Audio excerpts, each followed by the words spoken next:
नमस्कार दोस्तों, आज मैं आपको भादो मास में नित्य नियम से सुनी जाने वाली धर्मराज जी की कहानी सुनाने जा रही हूँ। प्रेम से बोलिए धर्मराज जी की जय हो। एक बार की बात है, एक नगर में एक राजा रहता था। उसकी दो रानियां थीं। छोटी रानी राजा को अति प्रिय थी क्योंकि वह बहुत सुंदर थी और पैसे वाले घर की थी। बड़ी रानी इतनी सुंदर नहीं थी और साधारण राशि परिवार से थी। एक बार बड़ी रानी राजपुरोहित के कहने पर धर्मराज जी की कहानी सुनने का नियम लिया। महल में एक ब्राह्मणी आकर बड़ी रानी को धर्मराज जी की कहानी सुनाने लगी। जब छोटी रानी को पता चला तो उसने भी देखकर दासी से कहा कि ब्राह्मणी को कहना कि कल से धर्मराज जी की कहानी पहले मुझे सुनाकर ही बाद में बड़ी रानी को सुनाया करे। ब्राह्मणी ने ऐसा ही किया। पहले छोटी रानी को धर्मराज जी की कहानी सुनाती। छोटी रानी ब्राह्मणी को दक्षिणा में 5 सोने की मुद्राएं दी। ब्राह्मणी बहुत खुश हुई। बड़ी रानी तो एक मुट्ठी ज्वार और एक मुट्ठी बाजरी देती थी। अब ब्राह्मणी दोनों रानियों में भेदभाव करने लगी। ब्राह्मणी छोटी रानी को बड़े ही धीरे धीरे और अच्छे से धर्मराज जी की पूरी कहानी सुनाती, क्योंकि छोटी रानी उसे 5 सोने का मुद्रा देती थी, जबकि बड़ी रानी को जल्दी जल्दी और अधूरी कहानी सुनाकर चली जाती। एक दिन बड़ी रानी ने ब्राह्मणी से कहा, हे देवी, आप आराम आराम से धर्मराज जी की कहानी सुनाया करो और पूरी कहानी सुनाया करो। इस बात से ब्राह्मणी बड़ी रानी पर क्रोधित होते हुए बोली कि मुझे घर पर बहुत काम होते हैं, आप मुझे दक्षिणा भी अच्छी नहीं देती हैं। और दूसरी तरफ छोटी रानी रोज कहानी सुनने के बाद 5 सोने की मुद्राएं दक्षिणा में देती हैं। बड़ी रानी ने कहा, हे देवी, मैं आपको उद्यापन में अच्छी दक्षिणा दूंगी। दोनों रानियों ने साल भर में उद्यापन किया। छोटी रानी ने खूब धूमधाम से उद्यापन किया। बड़ी रानी ने 2 जोड़े ब्राह्मण ब्राह्मणी को भोजन कराकर उद्यापन किया। उधर छोटी रानी ने ब्राह्मणी को दक्षिणा में बहुत सा धन दिया। ब्राह्मणी धन पाकर बहुत खुश हुई। ब्राह्मणी फिर बड़ी रानी के पास दक्षिणा मांगने आई। बड़ी रानी सोच में पड़ गई कि मैं इसे दक्षिणा में क्या दूं। तभी उसे याद आया कि उनकी माँ ने उसे एक लाल रंग की सच्चे गोटे की जरी की साड़ी दहेज में दिया था। बड़ी रानी ने वही साड़ी ब्राह्मणी को दे दी। ब्राह्मणी सच्चे गोटे की हीरे मोती की जरी साड़ी पाकर बहुत खुश हुई। बड़ी रानी ने ब्राह्मणी से कहा कि यह साड़ी यहीं से बांधकर अपने घर जाओ। ब्राह्मणी ने साड़ी पहन ली और महल से जाने लगी तो छोटी रानी ने देख लिया। छोटी रानी ने दासी को भेजकर ब्राह्मणी को महल में बुलवाया और ब्राह्मणी से पूछा कि बड़ी रानी ने दक्षिणा में तुम्हें क्या दिया है। तो ब्राह्मणी ने कहा, सच्चे गोटे की सच्चे हीरे मोती से जरी की साड़ी बड़ी रानी ने मुझे दक्षिणा में दिया है। छोटी रानी ब्राह्मणी से कहा कि अब तुम अपने घर जाओ। यह सब देखकर छोटी रानी आग बबूला हो गई। वह भवन में जाकर बैठ गई। जब शाम को राजा महल में आए तो वह गुस्सा का कारण पूछा तो उसने कहा कि बड़ी रानी ने ब्राह्मणी को धर्मराज जी के उद्यापन में एक कीमती साड़ी दिया है, मुझे वही साड़ी चाहिए। राजा ने कहा कि हे रानी, वह साड़ी तो उसके मायके वालों ने उसे दिया था। छोटी रानी ने जिद पकड़ ली। राजा बड़ी रानी के पास गया तो बड़ी रानी राजा को देखकर बहुत प्रसन्न हुई। कई वर्षों से राजा उसके महल में नहीं आया था। बड़ी रानी ने उनका स्वागत किया और उनके चरण धोकर पिए। राजा ने कहा कि रानी, जो तूने साड़ी ब्राह्मणी को दक्षिणा में दिया है वह वापस मांग लो। वह साड़ी छोटी रानी को पसंद आ गई है, कल मैं वह लेने आऊंगा। यह कहकर वह चला गया। यह बात सुनते ही बड़ी रानी उदास हो गई, क्योंकि दान में दी हुई वस्तु को किस तरह वापस लूं, यह बात सोचने लगी। वह धर्मराज जी का स्मरण करने लगी। स्मरण करते करते रात हो गई। रात के सपने में धर्मराज जी आए और रानी से उदासी का कारण पूछा तो रानी ने सारी बात बताई। धर्मराज जी ने कहा, पुत्री, तुम उदास मत हो। तुम्हारे तुलसी क्यारे में कई तरह की साड़ियाँ लटकी हुई सुबह मिलेंगी, तो उनमें से एक साड़ी उन्हें दे देना। जब सुबह रानी उठी तो उसने तुलसी क्यारे को देखा तो वहाँ बहुत साड़ियाँ लटक रही थीं। सच्चे गोटे, हीरे मोती से जड़ी साड़ियाँ लटक रही थीं। यह सब देखकर बड़ी रानी ने धर्मराज जी को प्रणाम किया। राजा व उसके मंत्री और छोटी रानी बड़ी रानी के महल में आए। आते ही बड़ी रानी से पूछा कि तुमने जो ब्राह्मणी को दक्षिणा में साड़ी दी थी वह मांग ली क्या? तब बड़ी रानी राजा, मंत्री और छोटी रानी को तुलसी क्यारे के पास ले गई। बोली, महाराज, जो भी आपको इनमें से साड़ी चाहिए वह आप छोटी रानी के लिए ले लीजिए।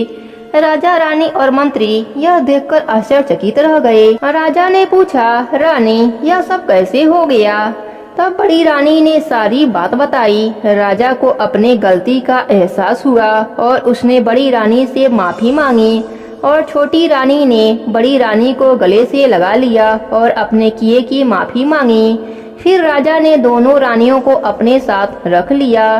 धर्मराज जी के कहानी का नित्य नियम निभाने से दोनों रानियों को इहलोक और अंत में स्वर्गलोक का सुख मिला। हे धर्मराज जी, अपने सभी भक्तों पर ऐसे ही अपनी कृपा बनाए रखना। कहानी अधूरी हो तो पूरी करना, पूरी हो तो मान रखना। प्रेम से बोलिए धर्मराज जी की जय हो। एक राजा था, वह धार्मिक स्वभाव का था। चारों तरफ उसका नाम था कि राजा बहुत ही धार्मिक है। कोई भी प्राणी उसके द्वार से भूखा नहीं जाता था। एक दिन धर्मराज जी ने सोचा, यह इतना बड़ा धार्मिक है तो इसके धर्म की परीक्षा लेना चाहिए। तो धर्मराज जी ने अपना भैंसा राजा जी के खेत में भेज दिया। इधर राजा के खेत में बढ़िया चने की खेती पक रही थी। वह भैंसा खेत में जाकर नुकसान करने लगा। जब सेवकों को पता चला तो उस भैंसे को खेत से बाहर निकालने लगे, परंतु वह भैंसा किसी से भी बाहर नहीं निकलता। तब यह बात राजा तक पहुंची कि एक भैंसा खेत में बहुत उजाड़ कर रहा है, फसल बर्बाद कर रहा है। तब राजा ने सुना तो वह घोड़े पर बैठकर खेत के तरफ चल दिए। वहां जाकर नुकसान देखकर राजा को रहा नहीं गया और राजा ने घोड़े पर बैठे ही बैठे भैंसे को लात मारी। और राजा ने जैसे ही लात मारी वह भैंसा बोल पड़ा, राजा, सब तुझे धार्मिक कहते हैं पर तू कहाँ धार्मिक है? तूने तो एक भैंस को लात मारी। मैं तुझे श्राप देता हूँ कि तू घोड़े से नीचे उतरते ही गधा बन जाएगा। और भैंसा तो उड़ गया। अब राजा बहुत चिंतित हुआ। वह सोचने लगा, यह कोई चमत्कारिक भैंसा था। राजा ने सोचा, घोड़े से उतरूंगा तो गधा बन जाऊंगा, इसलिए राजा अब महल में भी घोड़े से नहीं उतरा। तब रानी ने सोचा, आज क्या बात हो गई कि राजा जी आज महल में भी घोड़े पर बैठे हैं। रानी ने राजा से पूछा, राजन, आज आप घोड़े से क्यों नहीं उतर रहे हैं? पर राजा तो कुछ नहीं बोला। राजा जब थकने लगा तो घोड़े पर ही नींद लेना शुरू कर दिया। तब रानी ने कहा, राजन, आपको नींद आ रही है, आप आराम से बिस्तर पर आकर सो जाइए। पर राजा जी तो माने ही नहीं। अब राजा को नींद आ गई और वह घोड़े से नीचे गिर गए। और जैसे ही वह नीचे गिरे वह तो गधा बन गए। रानी ने देखा, यह क्या बात हो गई। रानी ने बड़े बड़े ज्योतिषियों को बुलावा भेजा कि राजा को यह गति कैसे हो गई। तब पंडितों ने बताया कि राजा ने धर्मराज जी के भैंसे को लात मारी है, यह उसी का पाप है। रानी ने पूछा, अब क्या करें? राजा इस श्राप से कैसे मुक्त होंगे? तब पंडितों ने बताया, यदि कोई व्यक्ति धर्मराज जी के कहानी का नित्य नियम करता हो, उसका फल वह राजा को दे दे तो या फिर से मनुष्य रूप में आ सकते हैं। रानी ने चारों तरफ सेवकों को भेजा कि पता लगाओ धर्मराज जी के नित्य नियम को कौन निभाता है और वह अपने पूजा का फल राजा जी को देगा क्या। इसके बदले वह जो कुछ भी मांगेगा उसे मिलेगा। चारों दिशाओं में सेवक भेजे गए। तब एक बात पता चली कि चमार की पत्नी धर्मराज जी की कथा कहानी करती है। सेवक उस चमार के पास गए और उसको सारी बात बताई और कहा कि उसके पत्नी को उसके साथ भेज दो।